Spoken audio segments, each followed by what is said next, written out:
All right, I want to start off today with a look at the markets and where we are so far in 2025 and what are some of the issues from an investing standpoint that might affect retirees or pre-retirees, because we are, after all, retirement reporter here. Okay, so we're looking at the S&P sector tracker right now.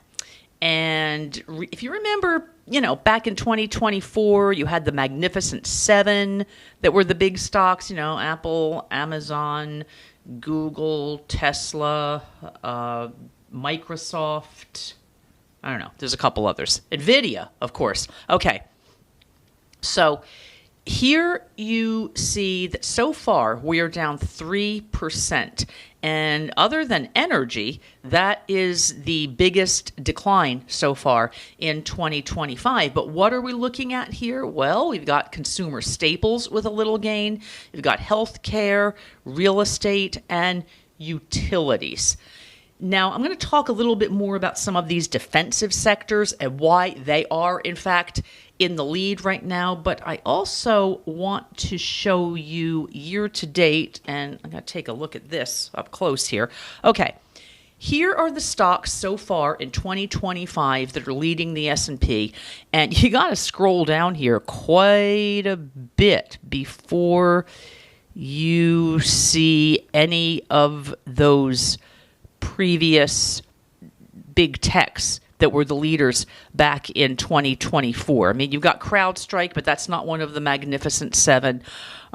Keep scrolling down here. My gosh, it's way down here. Not even seeing any one of them yet. I mean, there's Palantir.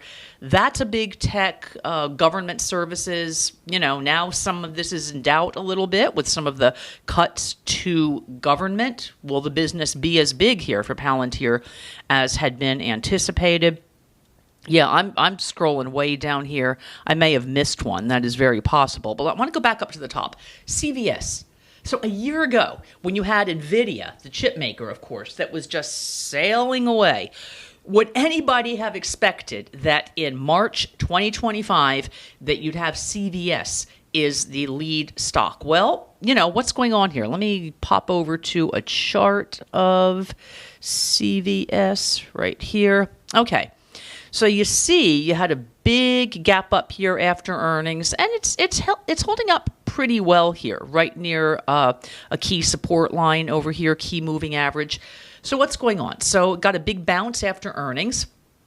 You had a better than expected earnings report. Actually, the guidance was really good.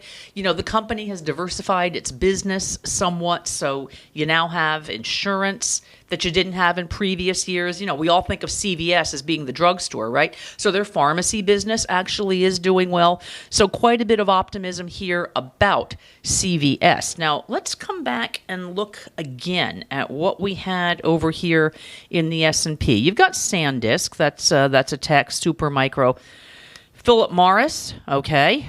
Uber, actually doing well, and that's one that people had almost given up for dead a few years ago. You've got pharmaceuticals here. Texas Pacific Land, that's actually an oil and gas play here. Starbucks, right? Another one that people maybe had given up for dead a while ago. A lot of pharmaceuticals. Abbott, Vertex, let's see, Amgen. A couple other big ones down here. Eli Lilly, that's the one I wanted to talk about. So, of course, you have the anti-obesity drugs, and Eli Lilly has been a big part of this. I don't know if you watched the Academy Awards the other night. I did. It was a lot of fun. Really enjoyed it. But Eli Lilly was advertising quite a bit, kind of getting across the message that tested, proven pharmaceuticals do have a really good track record rather than some, wild and crazy folk methods that you might be hearing about right now. All right, let's go over here and look at the NVIDIA chart over here. Okay. The NVIDIA chart, and I had the microphone turned on here, so everything I was saying was getting typed into the chart box over there. We don't want to hear that. Okay, here's the weekly chart for NVIDIA. Now, tariffs, of course. Now, who knows how the tariff situation is going to actually play out? You're hearing a lot from both sides there, pro-tariff, anti-tariff. And actually, you've even heard from some of the investment bankers. Jamie Dimon said, don't even get over it. I think he said, we've had tariffs in the past. It's not the first time this has come up. Who knows how it's going to play out? But when it comes to the chip makers, yeah, their business could be hurt. And that is why you're seeing NVIDIA slide here. Let's take a look at a couple of the other big ones, right? Intel is doing a little bit better.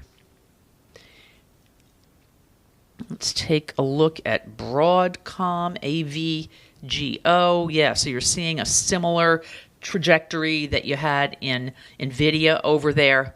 So as a whole, you are seeing the possibility that some of these U.S. chip makers could be hit hard.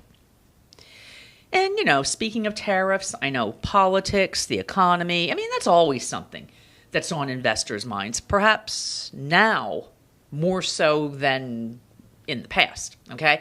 But I just want to say something. I've worked with a lot of clients from really both sides of the political aisle, and I'll tell you a commonality that people have, investors have, retirees, pre-retirees, that if they don't like the party in charge in Washington, they feel like they need to get out, stampede into cash because the party they don't like is just going to tank everything.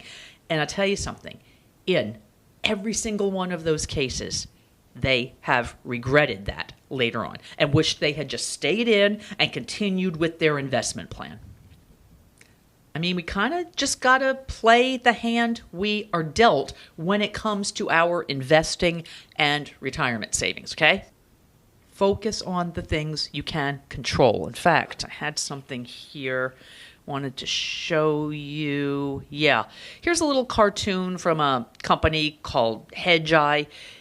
They are involved. It's run by a former hedge fund manager, and now they provide a bunch of newsletters and stuff. We cannot direct the wind, but we can adjust the sails. And you see there, you've got the you got the bull and the bear investor in the sailboat, and you get the point, right? You can't control all those externalities out there, but you can control your own investment philosophy, not just the philosophy, but what you're doing. So part of the reason I'm showing you all of this today is not to be encouraging you to trade or get out of this and that.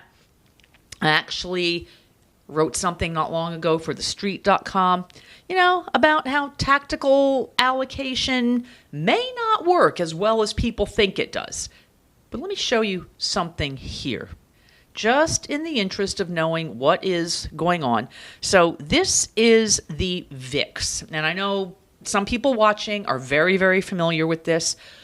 For others, maybe it's not something you know about. That's okay. That's perfectly fine. It's not something that comes up, in everyday conversation when, you're out at the wine bar with your friends. So this is the VIX index, VIX, and it's based on S&P 500 options, okay? What it indicates is how much investors believe the markets are going to be volatile going forward. So if you got a level that's maybe above 20, like in the 24 range, something like that, that's considered pretty high and indicates that the markets have the expectation for more volatility. Okay, so let's take a look at where we are right now, March 5th. We are at, let's see, 2378 right now. So I'm going to pop over here to the S&P 500 chart. Let's take a look at where we are at today. So it's actually up a little bit today. So this is the day after the State of the Union, which they're not really calling the State of the Union. I guess it was the Trump's address to Congress, which I also watched. And I'm not going to comment on that right now. But you do see markets are up a little bit today. So just letting you know that sometimes if you have strong feelings, sort of anti-Trump, anti-Republicans, that maybe you feel like, oh my gosh, the markets should be tanking today. They're not, and if you're very pro-Republican, very much thinking the Democrats are the ones that are always going to crash the markets, well, I do need to show you this. That, let's see, we go back here to 2023, last couple years of Biden's term in here, okay? You see what I mean? And this comes back to the argument that I give to clients and everybody watching videos, reading my articles. You can't really base your investment decisions on what's happening in Washington. I don't mind knowing the underpinnings. People want to know what's going on. Why is my portfolio up? Why is my portfolio down? Well, you have things like the chipmakers that we just looked at. Let me show you this. This is the semiconductor index, the SOX is what it's called, SOXX. That's kind of a cute name. Now you see this one, that's a weekly chart, and you see down here, this has been struggling lately. Let me show you something else if you kind of want to get a little bit of a sense of what is happening with various types of asset classes, versus various other ones in the market right now. What I'm going to do is compare the SPY, the S&P 500, okay, and I'm going to go over here. I think it's this one. Yeah, let me pull that down over there, and we can see how the SPY, S&P 500, I'm going to add a symbol. That's the SOX, that's the semiconductor ETF.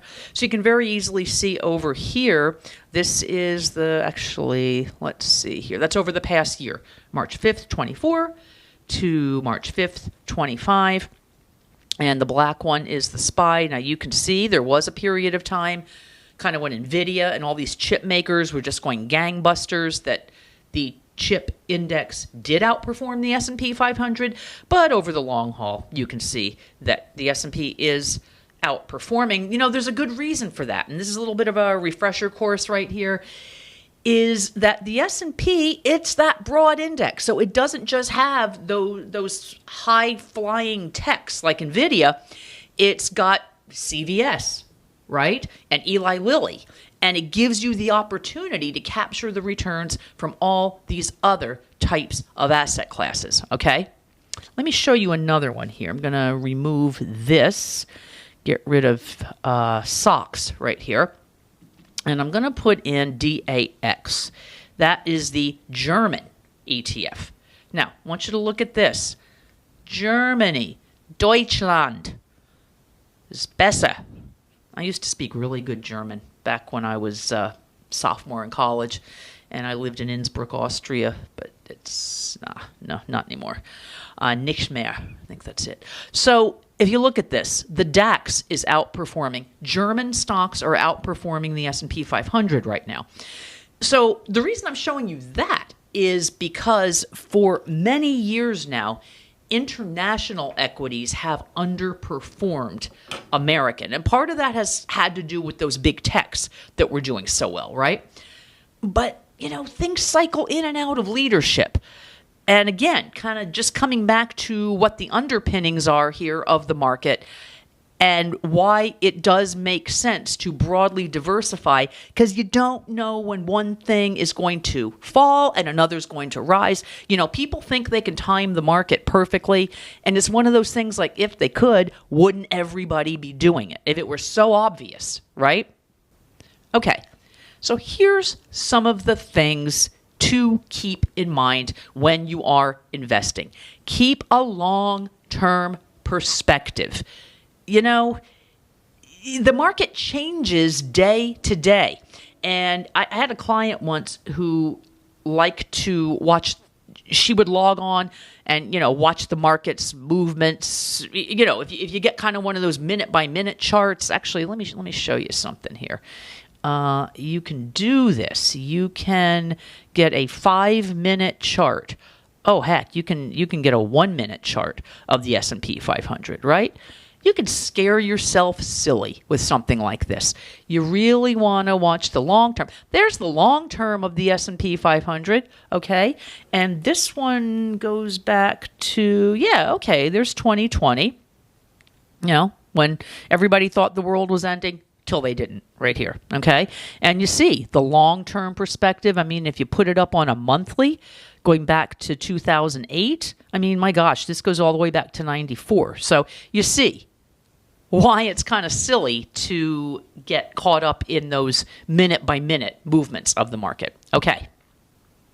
All right, the next one, diversify. Now, I kind of addressed this a little bit before when I was talking about, Eli Lilly, the pharmaceuticals, energy, why kind of going all in or tilting too heavily towards something like techs, even like crypto. I know that's a big thing right now, smaller stocks.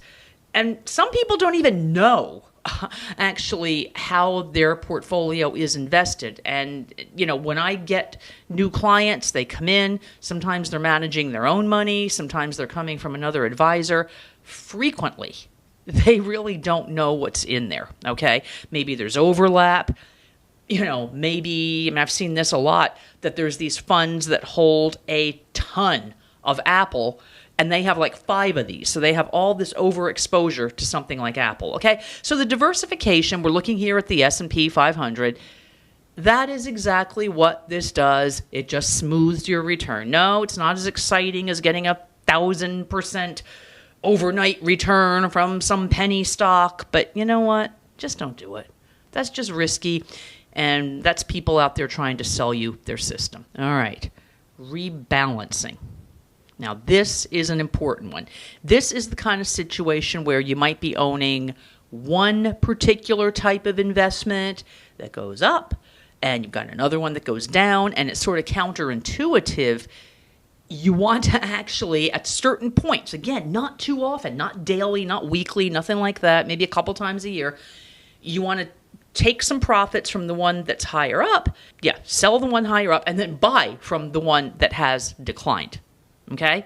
I know. Doesn't really make a lot of sense. It's even kind of hard to keep that in mind when I'm just talking about it. But let me show you something here. Okay, you've got the S&P, and let's go back to one of these things like I showed you before. So let's see. Let's add a symbol. Let's do the AG just for fun. Just for fun. So this is the AGG. It's an investment grade bond fund.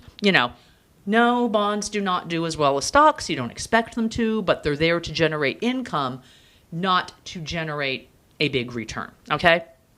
So, over time, let's do, I don't know, let's go back to 2014, 3/5/2014, okay? If I can, nope, that's still 24. There we go. Okay. 3/5/2014. Okay, so you do see here how over time the S&P 500, like we discussed, has been rising. But at some point, say you have a portfolio that's supposed to be, 20% big U.S. stocks, that's the S&P, and maybe 10% investment grade bonds. The S&P keeps rising. Now it's 30%. So what you want to do, sell enough to get you back to 20%, buy enough bonds to get you back to the percentage in your portfolio is 10%. Okay? That makes sense? So that's what rebalancing is. So I really can't stand when people talk about buy and hold. And I got to tell you something. Buy and hold is a way that traders mock long-term investing. I get that. I worked at Investors Business Daily for 10 years. Fabulous experience. Learned a lot. Wouldn't trade it for anything. But, the idea there was to go into cash when the markets turn south, rather than looking at something like, keeping your retirement holdings and rebalancing them. That's more of a single stock system. Like if NVIDIA is doing poorly, sell it, either cut your losses or maintain your gains. And I get that. That does make sense. So let's go back to NVIDIA, and let's take a look at that over here. NVDA. I'm just using this as the example today. But, say you bought NVIDIA somewhere down here where I'm showing you, okay? And you've got a situation over here. Now, you've got some gains, right? You can see that by that line. Now, you probably, according to Investors Business Daily canceling rules, you would have sold it sooner than that. You probably wouldn't have bought it right there either. Doesn't matter. I'm just showing you the point of, single stocks. If it's something that you're in a trading system, you want to sell to maintain your gains. Yeah, that sometimes makes sense. Sometimes it doesn't. If it's something like a dividend stock, like a Procter and Gamble right here, for instance, and the dividend yield on P&G is 2.30%. This has some kind of track record of like 65 years or something paying a dividend. So you've got income through thick, through thin, good cycles, bad cycles. This is a consumer staple company, and consumer staples, utilities, healthcare, financials to some degree, we looked at these a few minutes ago. So consumer staples, well, you're not going to stop buying shampoo and toilet paper because the economy or the markets might be in a slump, right? Healthcare, you're going to keep buying your prescriptions. Utilities, you're going to keep paying the electric bill. So that's why some of these companies are very reliable in a market downturn, and why they also are known as very consistent dividend payers. There's some incentive there to keep holding the stock, okay? All right, wrap it up today. The last thing that you hear the advice about when it comes to portfolio management, consult a financial advisor. I know. You hear this all the time. It's funny because a lot of people are out there saying, well, I'm not going to pay an advisor 1%. That'll take away all my profits. Now think about that. How could that possibly happen, right? 1%, that's much, much less than the market's return on an annualized basis if you look back over any multi-year period, okay? But the other thing is, an advisor isn't just about picking stocks or telling you to own the S&P. It's a whole range of financial planning that a good advisor does to kind of help you set up your retirement so you can retire and stay retired and enjoy a lifestyle that, like I like to say to people, is not eating ramen noodles. Now, when I was in college, ramen noodles weren't quite the thing. It was Kraft mac and cheese. But again, you get the point. You want to be able to enjoy your retirement. That is what a good fiduciary advisor can help you do. All right. Thank you so much for watching today. Please don't forget to subscribe. Helps me grow the channel and get this message out to more people. Thank you.